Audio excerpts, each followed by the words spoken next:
Ashama kam jirtu daawwattoota keenya kabajamoo kan fagoo kan dhiyoo kan biyya laaf kan biyya keessa jechuudha. Nagaan ko bakka jirtanutti sinaaf haga'u jirtu.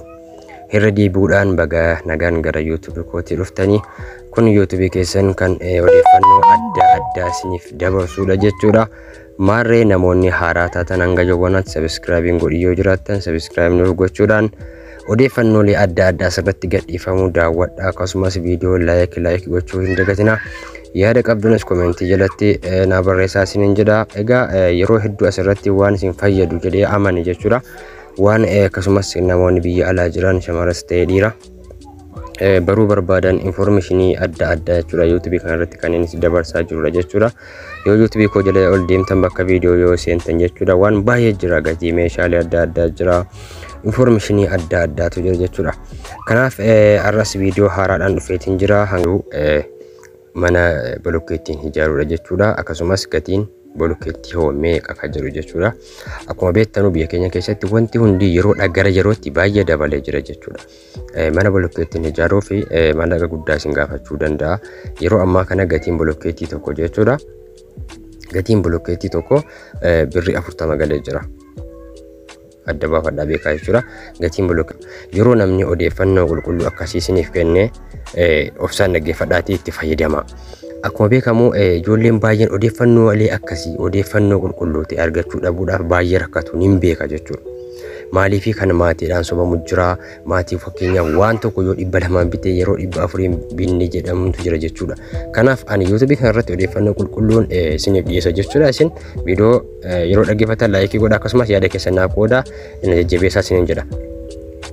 Kanaaf egaa mana bolokkeettiin ijaaruudhaaf yeroo ammaa kana bolokkeettiin tokkoon isii birrii 40 jechuudha. Kana jechuun egaa mana tokko fakkeenyaaf mana kifilii 4 tokko yookiin blookii 65 hanga 70 yoo ijaaruu barbaadan jechuudha. Bolokkeettii 2000 gadi hin gaafatu fakkeenyaaf. Maaliif keessoon isaa girgiddaa waliin kan wal qabatu jechuudha. Yoo xiqqaate 2000 hanga 1500 jechuudha. Kana isin gaafata. Muka immoo yoo ilaalle yeroo ammaa kana mukti tokkittiin filxiin tokkoon isii birrii 60 jechuudha. Filxiin tokkoon isii birrii 60.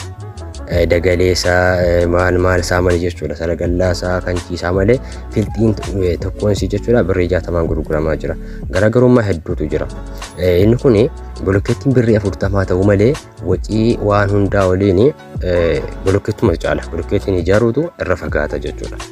Irra caala akka yaada kiyyaatti hukumaan ijaaramee ka'ee yeroo girfii galee jedhe jechuudha barbaadan bakkeerraan bolokkeettii itti hidhuun dandeessu jechuudha. Bakkeerraan bolokkeettii itti hidhanii simintoo galchuu ni dandeessu akka cimina mana keessanii akka eeguuf jechuudha. Kanaaf egaa mana garaagarummaa mana mukaan ijaaruu fi bolokkeettiin ijaaruu wal bira qabne yoo ilaalle baay'ee fagoodha. Kan bolokkeettiin ijaaruu gatiin harkaa isin dabala akkasumas feerroo isin barbaachisa.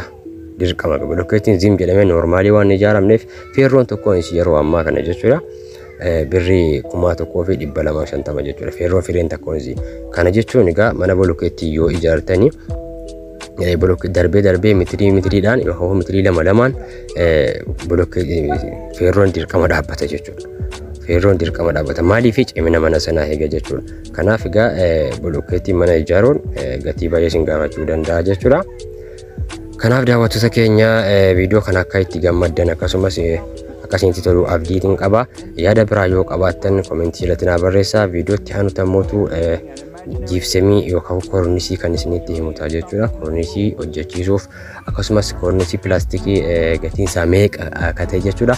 Nama baay'ee na gaafataa jira. Kanaaf viidiyootti hanuutti qabadhee kan hin dhufutaa jechuudha. Isin obsaan eegaa YouTube keessan kana jajjabeeffadha. Yaa Oromoo wanni isiniif himu yeroo namni waan isin fayyadu jedhee itti yaadee fidee dhufe tokko hamilee ta'aa fi akkasumas laayikii godhaa viidiyoo jajjabeessaa. Viidiyoo kan koo daawwataa hin jirtan garuu hordoftoonni kan koo 3600